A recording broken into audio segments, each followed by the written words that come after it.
Alors, c'est un mois de septembre un peu chargé que nous avons devant nous, n'est-ce pas? Nous avons la semaine prochaine, donc la semaine de communion. Après cela, nous aurons une semaine bien chargée, le baptême de Rebecca, le samedi suivant. Et puis ensuite, nous partons en vacances, moi et ma famille. Et cette semaine était une semaine chargée également, puisqu'avec Fabien, nous étions en Écosse jusqu'à vendredi, de lundi à vendredi, pour l'école de théologie. Et la semaine ayant été très chargée, j'ai été contraint de mettre entre parenthèses les séries de méditation qui nous occupent. On avait commencé le matin une série de méditation sur la justification, et l'après-midi, vous le savez, on était occupé par un survol de la Sainte Écriture. Voilà. C'est un dimanche un peu particulier, la semaine ayant été très chargée, je n'ai pas pu préparer des méditations qui nous permettent de continuer ces séries. Donc nous aurons aujourd'hui 2 méditations, ad hoc, que j'ai pu préparer, qui m'ont demandé moins de travail, évidemment, qu'à l'ordinaire. Nous allons ce matin méditer ensemble sur ces 16 premiers versets du chapitre 11 de la première épître aux Corinthiens et parler du couvre-chef, n'est-ce pas, des dames dans le culte public. Alors, c'est assez pratique pour moi d'aborder ce sujet ce matin, premièrement parce qu'il y a bien longtemps que je n'ai pas prêché dessus. Je crois qu'à Pau, je n'ai prêché qu'une seule fois dessus, et c'était il y a plusieurs années de cela, au tout début, lorsque l'Église venait de commencer, peut-être en 2016 ou 2017, quelque chose comme ça. Alors il y avait eu effectivement, lors d'une réunion de prière, là, il y a 2 ans je pense, une courte méditation à ce propos, mais tout le monde n'était pas là. J'ai pu par contre prêcher l'année dernière sur ce sujet à Braga, dans notre église sœur au Portugal. À ce titre-là, j'avais encore des notes bien fraîches, finalement que je n'ai pas conservées. J'ai repris ma méditation de zéro, mais tout cela fait que il m'a semblé bien à propos d'aborder ce texte de la Sainte Écriture ce matin. Cela permettra de vous rafraîchir la mémoire. Pourquoi est-ce que dans notre Église, nous pensons que les dames doivent, pendant le culte public, avoir la tête couverte? Tel va être le but de notre méditation ce matin, et rassurez-vous, ce ne sera pas une prédication qu'à destination, dirons-nous, des femmes. Messieurs, vous êtes également concernés. Peut-être plus que vous ne le pensez, et en réalité peut-être même plus que les dames. Alors j'espère que cela vous permettra donc de vous rappeler pourquoi nous faisons ce que nous faisons. Les femmes doivent-elles se couvrir la tête pendant le culte public? À cette question, 2 écoles s'opposent, n'est-ce pas? Ceux qui disent non, ce n'est pas nécessaire. Ce n'est pas nécessaire parce que, effectivement, les femmes à Corinthe se couvraient la tête, mais il s'agissait d'une pratique culturelle, d'une pratique qui était propre aux dames de Corinthe et des régions alentours. Pour nous, aujourd'hui, ce n'est plus pertinent. Et l'autre école, c'est ceux qui répondent oui. Les dames doivent toujours se couvrir la tête dans le culte public. Le couvre-chef n'est pas culturel. Ou, pourrait-on dire plus exactement, pas seulement culturel. Et vous verrez tout à l'heure pourquoi je fais cette précision. Nous sommes de cette opinion, n'est-ce pas? Que le couvre-chef est normatif pour les dames dans l'Église et qu'il n'était pas propre aux simples corinthiennes. Alors, dans un premier temps, nous allons voir les raisons qui nous amènent à penser ça. Les raisons qui sous-tendent la pratique du couvre-chef dans l'Église. Et ensuite, nous répondrons à peut-être l'objection la plus sophistiquée quant au port du couvre-chef pour les dames dans le culte public. Alors, deux parties principales dans cette méditation ce matin. Un, les raisons qui sous-tendent le couvre-chef des dames dans le culte public. Deuxièmement, une réponse à ce qui me semble être l'objection la plus sophistiquée à notre interprétation du texte. Et enfin, nous terminerons par des applications pratiques et concrètes. Alors, premièrement, pourquoi disons-nous que la pratique du couvre-chef par les femmes dans l'Église n'est pas culturelle, qu'elle n'était pas propre aux dames de l'Église de Corinthe ou des régions alentours? Eh bien, pour cela, il suffit de regarder aux raisons qui sous-tendent le couvre-chef et qui sont avancées par l'apôtre dans ce chapitre, n'est-ce pas? L'apôtre nous dit qu'il y a 4 raisons qui sous-tendent cette pratique. Et donc, si la pratique du couvre-chef est seulement culturelle, on est en droit d'attendre que ces raisons soient au moins en partie culturelles. Mais nous allons voir qu'aucune des raisons mentionnées par l'apôtre n'est culturelle. L'apôtre va nous expliquer pourquoi il est bon pour les dames d'avoir la tête couverte dans le culte. Et nous allons voir que parmi les raisons qu'il énonce, il n'y a pas de raison proprement culturelle. Première raison donnée par l'apôtre. Nous la trouvons au verset 3, puis ensuite au verset 7 et 10. Or, je veux que vous sachiez que la tête de tout homme, c'est le Christ, et que la tête de la femme, c'est l'homme, et que la tête du Christ, c'est Dieu. Verset 7 à 10 maintenant. Car l'homme ne doit pas se couvrir la tête étant l'image et la gloire de Dieu, mais la femme est la gloire de l'homme. Car l'homme n'est pas tiré de la femme, mais la femme est tirée de l'homme. Car aussi l'homme ne fut pas créé à cause de la femme, mais la femme à cause de l'homme. Jusqu'au verset 9, pardon. La première raison mentionnée par l'apôtre, qui sous-tend cette pratique du couvre-chef dans l'Église, c'est l'ordre créationnel. Ce qu'on appelle l'ordre créationnel. Dieu, vous le savez, nous dit l'apôtre, il nous le rappelle, la création nous l'enseigne, la providence aussi. Dieu est un Dieu d'ordre. Dieu a établi un ordre dans la création. La création n'est pas anarchique. Elle n'est pas sans ordre. Il y a un ordre dans la création. Et il y a un ordre dans le genre humain. Alors, Paul nous dit, dans la création, l'ordre est le suivant. D'abord Dieu, ensuite le Christ, ensuite l'homme, ensuite la femme. Il y a une relation hiérarchique de subordination. Premièrement Dieu, ensuite le Christ, ensuite l'homme, ensuite la femme. Alors peut-être qu'il y a là une difficulté qu'on peut dissiper, parce que vous seriez en droit de vous dire, comment est-ce que Dieu peut être au-dessus du Christ? Ne disons-nous pas que le Christ est Dieu? Alors évidemment, ici, il est question du Christ incarné, n'est-ce pas? Du Christ dans son incarnation. Le Fils éternel de Dieu est de même substance que le Père, ils sont égales. Il n'y a pas de hiérarchie au sein de la Sainte Trinité. Ici, c'est le Fils considéré en tant qu'incarné, n'est-ce pas? Ayant été fait sous la loi pour racheter le genre humain, médiateur entre Dieu et les hommes, tête et sauveur de son Église. Paul nous dit que la femme doit se couvrir et porter un couvre-chef dans l'Église à cause de cela. Parce qu'il y a un ordre dans la création. Il y a un ordre hiérarchique. La femme a au-dessus d'elle l'homme,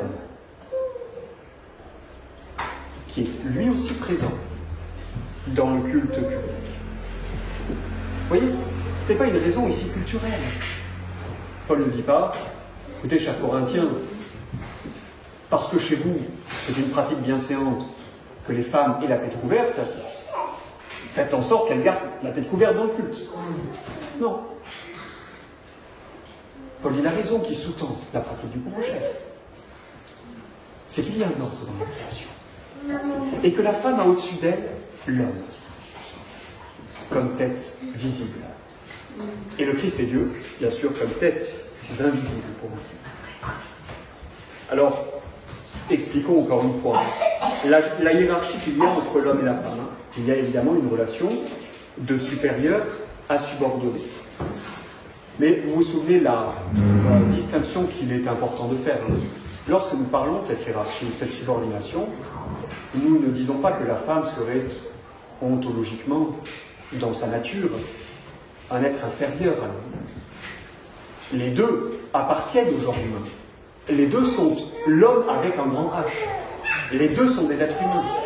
L'homme, avec un petit H, n'est pas plus un être humain que la femme. Les deux sont des êtres humains. Mais si dans leur être, il y a l'égalité de valeur, néanmoins dans les rôles que Dieu leur a assignés dans la création, il y a une distinction et une différence, qui est la suivante. L'homme est le chef, l'homme est celui qui conduit. La femme lui est subordonnée, elle est seconde, elle lui est une aide semblable, pour reprendre le langage que l'on trouve dans le livre de la Genèse. Et donc, nous ne disons pas évidemment que la femme serait par exemple un être avec des facultés inférieures à l'homme. Non. L'âme de la femme, comme l'âme de l'homme, elle est douée de raison, de volonté, d'affection. À ce moment-là, il n'y a pas de différence. C'est dans l'ordre que Dieu leur a assigné dans la création. L'homme est créé pour diriger, l'homme est créé pour être la tête. Et retenez bien cela, messieurs. Parce que l'homme ait été créé pour être le premier, pour diriger. Cela veut dire nécessairement que partout où les femmes occupent ce poste-là, il y a eu un abandon de la part de l'homme, et que l'homme en est donc le premier responsable. Nous y reviendrons dans un instant. Ça, c'est la première raison annoncée par l'apôtre. Mesdames, c'est bien d'avoir la tête couverte, en vertu de l'ordre de création. Deuxième raison, au verset 10, qui sous-tend la pratique du couvre-chef. C'est pourquoi la femme doit, à cause des anges, avoir sur la tête une marque de l'autorité. Alors là, la version Lausanne révisée rajoute, c'est pas dans le texte, mais elle le rajoute en italique, à cause du mari. Alors, c'est probablement pas un ajout très heureux, parce que ce que Paul a en vue ici, c'est pas seulement les relations entre la femme et son mari. Sinon, ça voudrait dire que seules les femmes mariées dans l'Église doivent se couvrir la tête, ce qui n'est pas le cas. Donc peut-être qu'il vaudrait mieux soit ne rien mettre, soit si on veut ajouter pour que le verset soit plus facile à comprendre, on peut tout simplement mettre une marque à cause de l'homme, plus que du mari. C'est mieux en fait. Quoi qu'il en soit. Les anges ici sont mentionnés. Alors la référence est mystérieuse, je vous l'accorde à bien des égards, mais ce que l'on sait dans la Sainte Écriture, c'est que les anges sont là pour servir l'Église. C'est ce que nous dit Paul en reprenant le livre des psaumes dans l'Épître aux Hébreux. Les anges sont présents dans le culte public. Et ici, notons que dans le texte de l'apôtre, il n'est question que du culte public. Il n'est pas question de la vie ordinaire, de la vie de tous les jours. Il est question du décorum, comme on appelle, du culte public. Les femmes doivent avoir un couvre-chef, oui, dans le culte public. Les anges apprennent en regardant l'Église, n'est-ce pas? C'est ce que nous dit Paul dans l'Épître aux Éphésiens, au chapitre 3, au verset 10. Éphésiens 3, 10.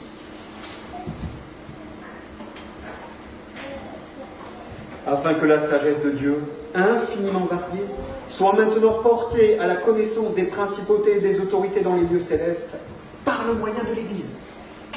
Voyez, les anges dans les lieux célestes apprennent de la sagesse infiniment variée par l'Église. Parce que les anges sont là, ils sont présents dans l'Église. Il y a ce récit qui existe, il y avait à la fin du 19e siècle dans notre Église, un prédicateur très renommé qui s'appelait John Kennedy, vous en avez peut-être entendu parler, John Kennedy de Dingwall, parce qu'il était ministre dans la ville de Dingwall, en Écosse. Et on raconte un jour, alors qu'il prêchait lors d'une semaine de communion, un homme qui assistait à sa prédication a tout d'un coup, un peu comme Élisée son serviteur, nous lisons dans la Sainte Écriture, vu les anges autour de l'Église pendant le culte public, dans une scène glorieuse. Et les anges sont là dans le culte public. Et les anges, ce que nous dit Paul, c'est qu'ils sont offusqués. Ils seraient offusqués de voir des femmes n'ayant pas de couvre-chef. Pourquoi ? Tout simplement parce que cela contrevient, dit l'apôtre, à l'ordre créationnel. Les anges, pour ainsi dire, le prennent comme une offense, parce qu'ils le voient comme une attaque envers Dieu et l'ordre qu'il a établi dans la création. Alors ça, sont les deux premières raisons, l'ordre créationnel, les anges. Une troisième raison nous est donnée, et c'est la nature, au verset 14 et 15. La nature, nous est donnée. La nature même ne vous enseigne-t-elle pas que si l'homme a de longs cheveux, c'est un déshonneur pour lui, et que si la femme a de longs cheveux, c'est une gloire pour elle, parce que la chevelure lui est donnée en guise de voile. L'argument de l'apôtre est le suivant ici. Dieu a naturellement donné à la femme un voile, ses cheveux longs. D'accord. Par là, la nature elle-même vous enseigne qu'il est bienséant pour les femmes de se couvrir la tête dans le culte public, puisque par nature, elle a la tête couverte. Vous voyez, l'ordonnance de Dieu, pour ce qui concerne le culte public, ne contrevient pas à la nature. Dieu a naturellement donné un voile à la femme, et c'est pour ça qu'il exige dans le culte public un voile artificiel, un voile supplémentaire. La coutume, si vous voulez, la coutume dans l'Église vient seconder la nature. Elle ne l'annule pas, elle ne la dément pas, elle la seconde. Déjà, les femmes sont pourvues d'un voile que l'homme n'a pas. Voyez ? Donc la nature elle-même, elle vous enseigne qu'il est bon pour la femme d'avoir la tête couverte dans l'Église. La coutume va venir exprimer et manifester la nature. Alors là, peut-être il faut répondre à une objection qui nous est souvent faite, parce qu'il y a bien des femmes qui sont tout à fait d'accord lorsqu'elles lisent ce texte, et qui seraient tout à fait prêtes à se couvrir la tête, si seulement, elles ne voyaient pas dans ce passage autre chose que ce que nous y voyons.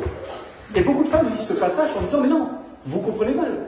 Ce que Paul est en train de dire ici, oui, donc il faut que la femme ait la tête couverte, mais il est en train de dire que ses cheveux lui servent de voile. Elle n'a pas besoin de se couvrir la tête, autrement que par ses cheveux. » Vous voyez, beaucoup de femmes, et beaucoup d'hommes aussi, lisent le texte comme ça. Oui, Paul exige un couvre-chef, mais ensuite, dans ces versets, il nous dit que le couvre-chef, c'est la chevelure de la femme. Alors évidemment, ce n'est pas comme ça qu'il faut comprendre ce que nous dit l'apôtre Paul. Et il y a une raison très simple à cela. C'est que si c'est vraiment ce que Paul veut dire, si vraiment Paul veut nous dire, les femmes, c'est bien qu'elles aient la tête couverte, et vous voyez, ça tombe bien, parce qu'avec leurs cheveux, elles ont déjà la tête couverte. Alors cela crée un problème à tout le moins insoluble pour les versets 5 et 6, qui deviennent dès lors inintelligibles, c'est-à-dire ils n'ont plus de sens. Pensons-y un instant. Si avoir la tête couverte pour une femme, c'est avoir les cheveux longs, qu'est-ce que ça veut dire pour une femme de ne pas avoir la tête couverte ? Ça veut dire ne pas avoir de cheveux. Hein ? C'est logique.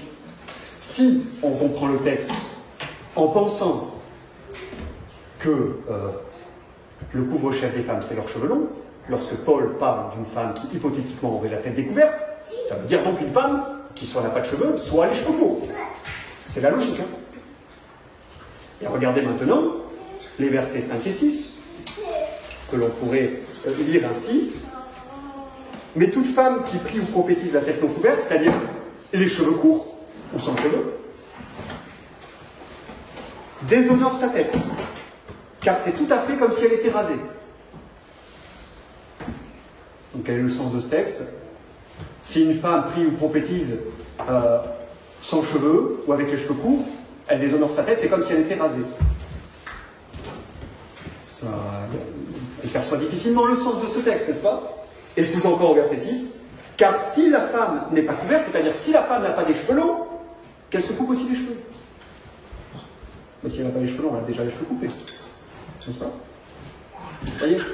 Donc, pour sûr, ce n'est pas ce que l'apôtre veut dire ici. Autrement, les versets 5-6 deviennent inintelligibles. On ne peut plus les comprendre. Ils ne veulent plus rien dire. Non, l'argument de la nature est employé par l'apôtre. Non pas pour annuler tout ce qu'il a dit au préalable, mais pour le renforcer. Déjà, Dieu, dans la nature, a pourvu la femme d'un voile. Il est donc normal que dans la sphère de la grâce, si vous préférez, dans le culte public, elle se part d'un voile artificiel. Cela n'est pas contre la nature. Au contraire, c'est en accord avec la nature.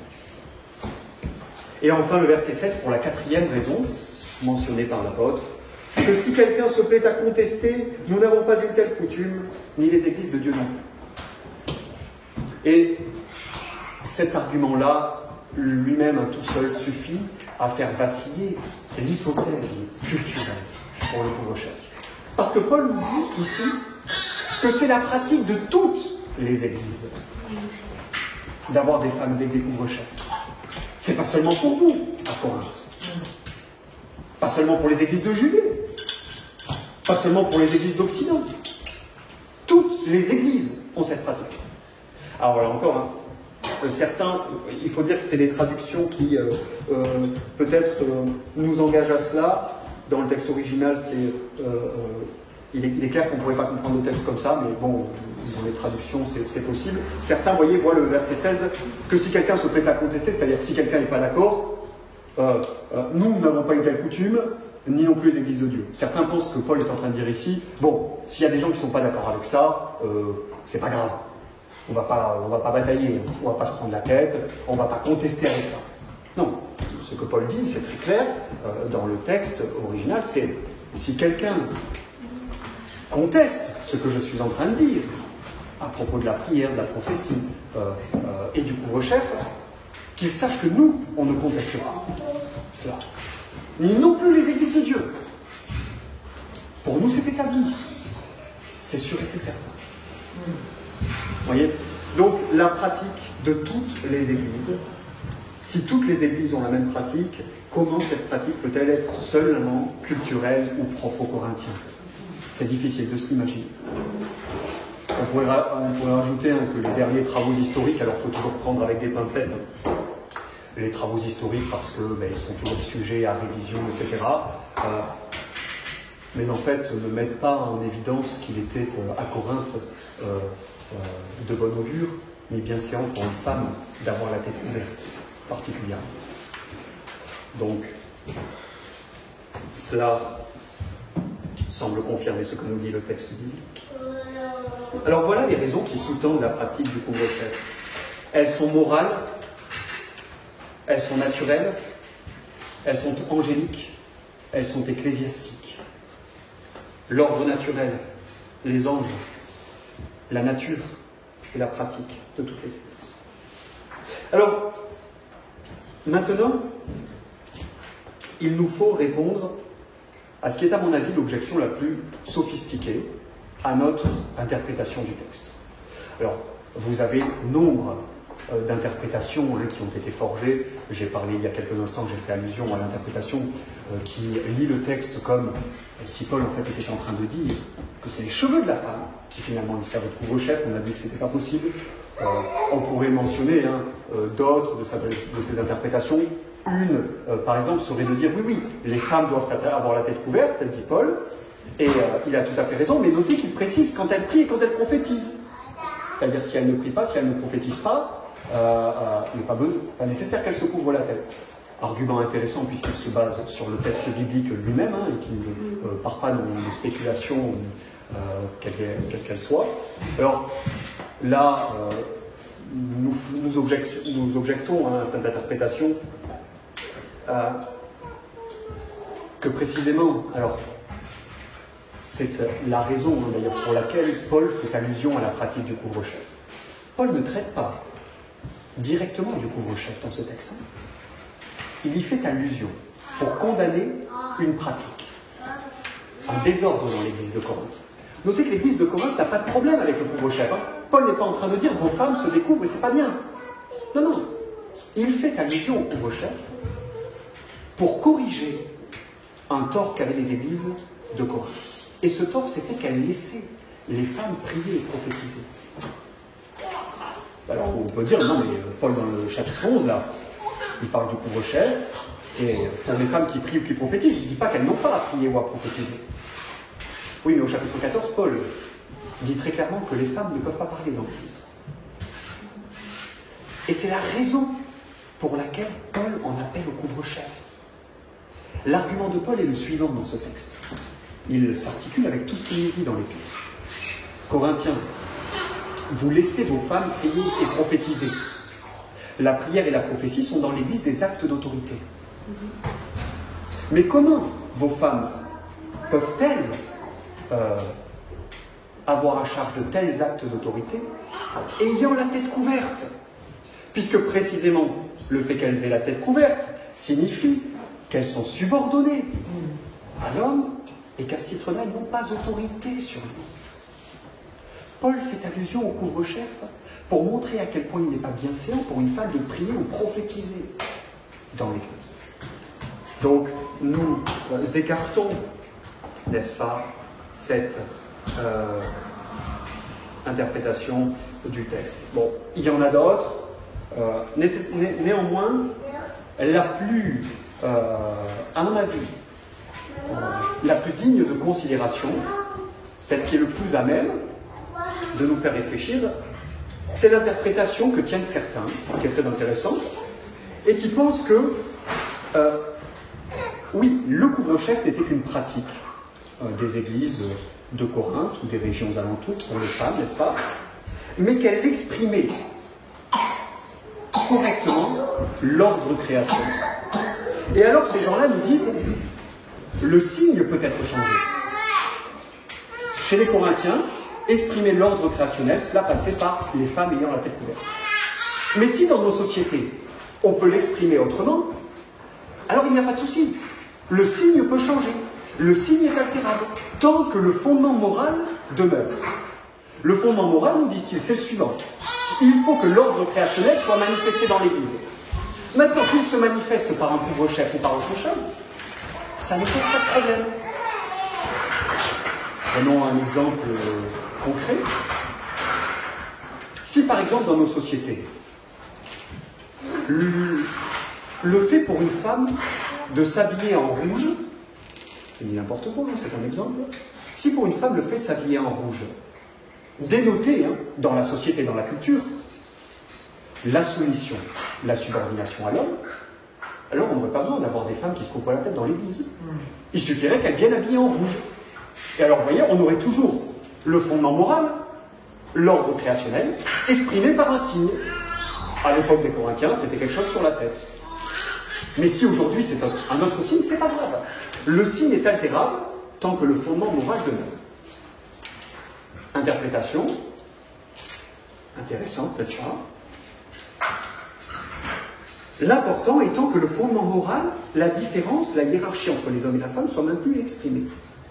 Et c'est pas tout, Ils en appellent à d'autres exemples bibliques pour prouver leur interprétation du texte. C'est ce qui rend cette interprétation d'autant plus intéressante, n'est-ce pas? Ils nous disent, c'est par exemple la même chose avec le saint baiser. Saluez-vous par un saint baiser, dit l'apôtre. Alors, c'est vrai que nous en France, on pourrait dire que ça se perpétue parce qu'il est de notoriété publique dans les églises de se faire la bise, hommes et femmes, n'est-ce pas?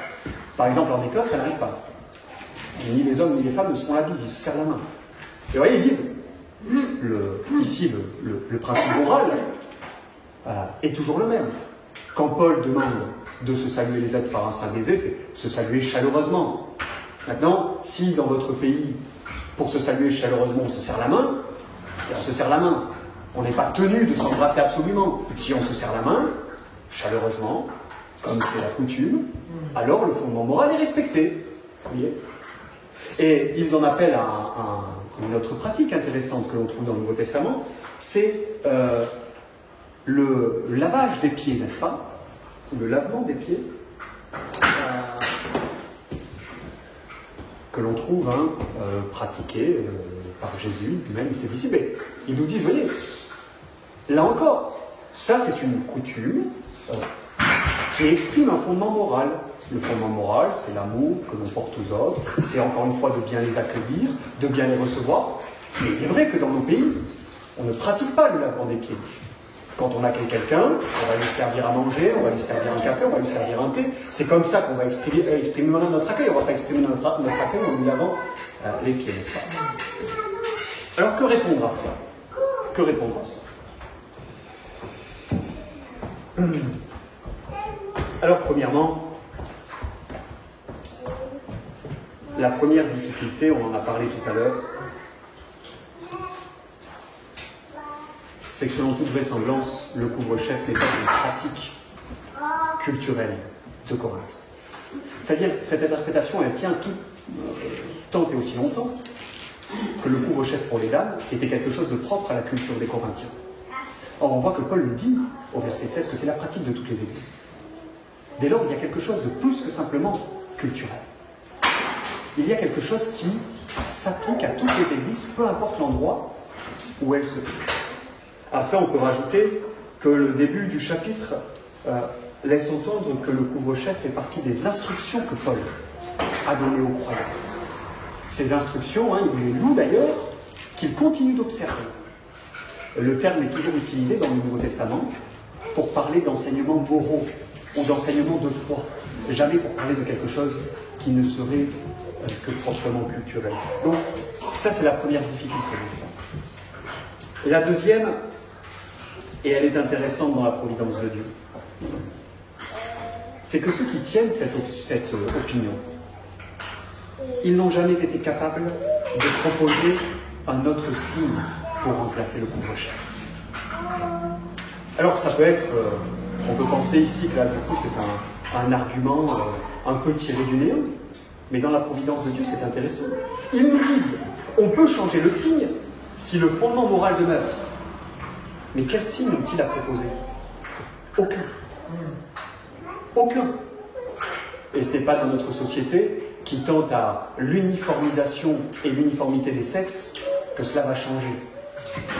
Mais vous voyez, c'est intéressant. Il y en a par exemple qui ont fait un essai, ils ont proposé de l'alliance. L'alliance que l'on passe au doigt au moment du mariage. Et on dit, vous voyez, l'alliance, elle pourrait servir à exprimer cette vérité. Mais sauf que l'alliance, elle est portée par des hommes aussi. Et sauf que l'alliance, elle ne concerne que les femmes mariées. Là où ce que Paul dit, elle concerne toutes les femmes. C'est intéressant. Tous ceux qui nous disent, oui, on peut altérer le signe si on garde le fondement moral, ils n'ont aucun signe à proposer. Rien qui puisse marquer cette distinction dans la providence de Dieu. C'est intéressant. Et enfin, le troisième argument qu'on fait valoir, et qui me semble à ce titre être parfaitement décisif, n'est-ce pas ? Parfaitement décisif. Il y a une erreur, me semble-t-il, dans le principe moral que ces frères discernent. Alors pour ça, je vous fais une précision, vous verrez dans vos Bibles, là dans la Lausanne révisée, les traducteurs ont gardé, ils ont eu raison, le mot tête. D'autres versions utilisent le mot chef. Pourquoi ? Parce qu'en grec, le mot qui est employé signifie la tête avec le sens de celui qui est le chef. Donc, souvenez-vous que dans le texte grec, vous avez le mot tête et que le mot tête signifie chef. Il y a une erreur dans le principe moral qu'il discerne. L'apôtre ici, on le voit, c'est ce qu'il dit au verset 8 et au verset 7. Il ne met pas en exergue seulement l'ordre créationnel, c'est-à-dire la subordination de la femme à l'homme comme principe abstrait. Ce que dit Paul, c'est que le couvre-chef manifeste, que l'homme n'a pas de tête ou de chef visible sur la terre. Il a une tête, il a un chef invisible, le Christ et Dieu, n'est-ce pas? Mais sur la terre, il n'a pas de tête visible, l'homme. C'est la raison pour laquelle il ne faut pas qu'il couvre sa tête. Et deuxièmement, il nous dit que les femmes ont sur la terre, une tête visible, l'homme, et c'est pour ça qu'elles doivent se couvrir la tête. Le principe moral que Paul met en avant, c'est pas seulement la hiérarchie entre l'homme et la femme, c'est pas seulement la subordination considérée abstraitement, c'est le fait que l'homme n'a pas de tête visible sur la terre et que la femme a une tête visible. Et que le couvre-chef vient marquer le fait que la femme a une tête visible. Le principe moral sous-jacent est celui de tête visible et tête invisible, pas seulement d'ordre créationnel, considéré généralement. Et qu'est-ce que nous dit Paul? C'est pour ça qu'il fait appel à la chevelure de la femme et à la nature. C'est que ce principe moral, cette vérité doit nécessairement s'exprimer par une marque visible sur la tête des femmes, puisqu'elles ont une tête visible sur la terre. La marque de cette autorité doit aussi s'exprimer sur leur tête anatomique. Maintenant, une fois qu'on a dit ça, admettons aussi qu'il y avait effectivement quelque chose de culturel dans le couvre-chef des Corinthiens. Et en fait, dans le couvre-chef de toutes les femmes à travers l'histoire de l'Église, il y a des frères qui font par souci de maintenir cette vérité, mais non, il n'y avait rien de culturel. Mais leur propre pratique témoigne qu'ils reconnaissent un élément culturel. C'est-à-dire que s'il n'est pas culturel que les femmes ont le devoir de se couvrir la tête dans le culte public, néanmoins le type de couvre-chef qu'elles vont utiliser, ça est culturel. Les Corinthiennes ne mettaient pas de béret pour se couvrir la tête. Elles ne mettaient pas de chapeau.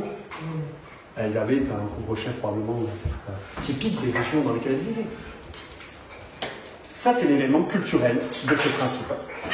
Les femmes sont libres d'exprimer, de se couvrir la tête, selon ce qui est en vigueur dans les pays dans lesquels elles vivent. N'est-ce pas? Autrement, ça voudrait dire que nous, on est contraints de se voiler exactement comme que les femmes aujourd'hui sont contraintes de se voiler exactement comme le faisaient les Corinthiennes. Les Corinthiennes, du coup.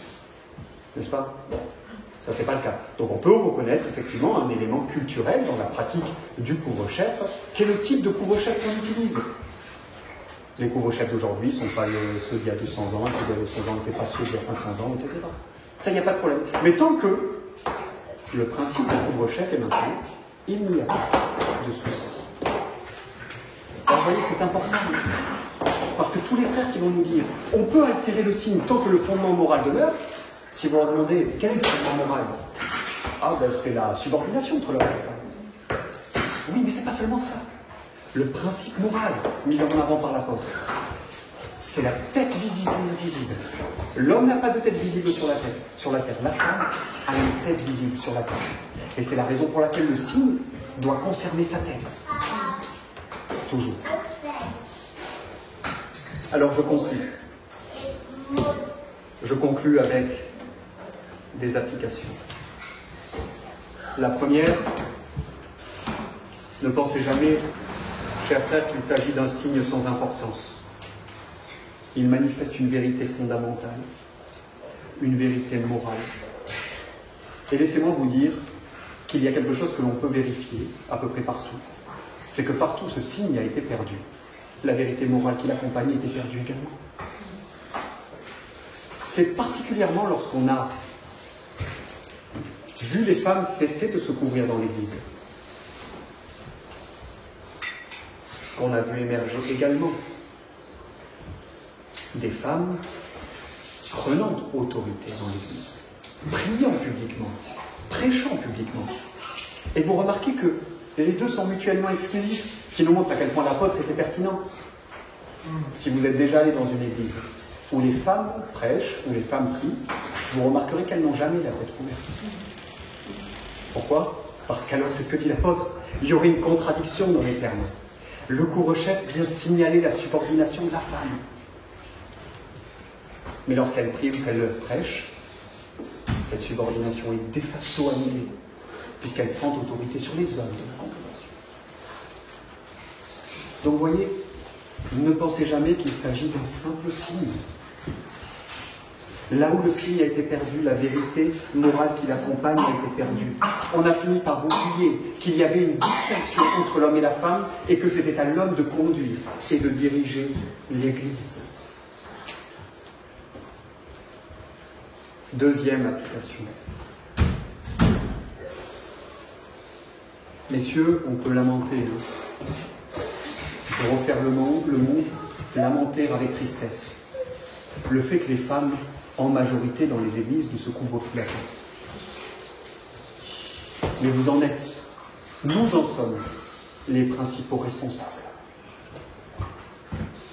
Lorsque les hommes ont cessé d'enseigner ces vérités, lorsque les hommes ont cessé d'exhorter à la pratique, d'exiger cette pratique,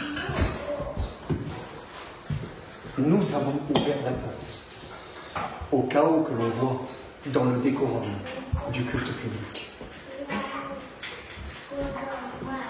La prédication d'aujourd'hui, comme à chaque fois qu'il y a une prédication sur ce sujet, elle ne s'adresse pas qu'aux femmes, elle s'adresse aux hommes. Qu'avez-vous fait de l'enseignement de l'apôtre? Ah oui, mais moi, j'ose pas en parler avec mon épouse. Je ne veux pas l'imposer. Je veux qu'elle comprenne elle-même. On peut pastoralement entendre toutes ces situations. Mais le fait est que c'est exactement ce genre d'excuse qui nous a conduits là où nous en sommes aujourd'hui. C'est à force de nuances et de démission de ses responsabilités. Et parfois, nous créons nous-mêmes des problèmes qui n'existent pas. C'est mon expérience. J'ai parlé de ces vérités avec un nombre certain de femmes. Et j'ai prêché cette vérité devant une congrégation entière qui y était opposée. Et voici ce que j'ai conclu et ce que j'ai remarqué. La plupart, l'immense majorité des femmes, sont tout à fait prêtes à obéir au commandement de l'apôtre, si seulement on leur explique qu'il faut le faire. Pas besoin d'avoir peur, pas besoin de redouter les réactions. La plupart des femmes, ils obéiront volontiers si vous pouvez seulement leur montrer que l'apôtre le demande et que Dieu l'exige. C'est aussi une excuse que les hommes ont trop tendance à faire valoir. Tu sais, ma femme, elle n'est pas commode. Ah, tu sais, les femmes, elles ne sont pas commodes. Elles ne peuvent pas entendre ces vérités-là, etc. C'est peut-être vrai, hein, pour certaines femmes, ça l'est certainement. Pas pour la majorité des femmes dans le monde. Alors, messieurs, ce sont vos responsables. Enfin, la dernière application est la suivante. À vous, chères dames ou demoiselles, qui vous couvrez la tête dans le culte, vous faites bien.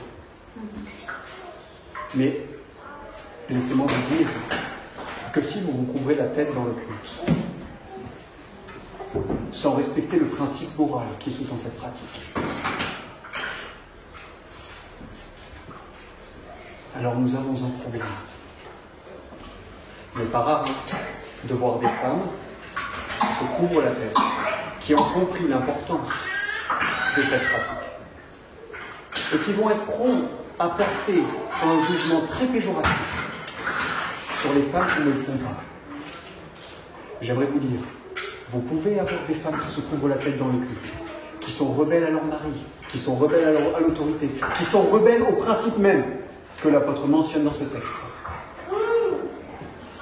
Et d'autres femmes qui ne se couvrent pas la tête et qui aiment le assimiler.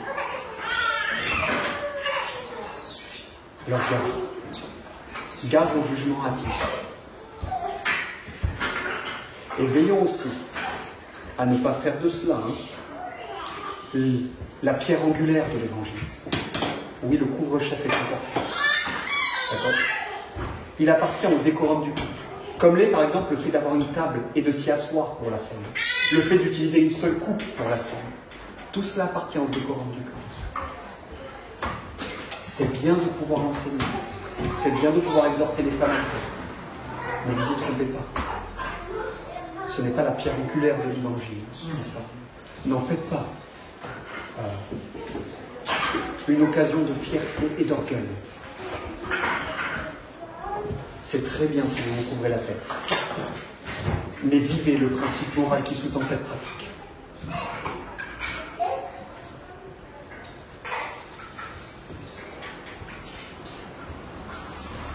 Ce n'est pas facile, mais il faut le faire. Respectez vos maris. Soumettez-vous à leur autorité. Soumettez-vous à l'autorité des hommes dans l'Église, de ceux qui sont là pour gouverner, pour diriger. Bien sûr, tentez aussi longtemps que cela n'exige pas de vous de commettre un péché. Vivez le principe moral que représente votre couvre-chef. Et que votre couvre-chef soit toujours un mémorial de ce que doit être votre vie dans le privé. Vivez ce principe-là.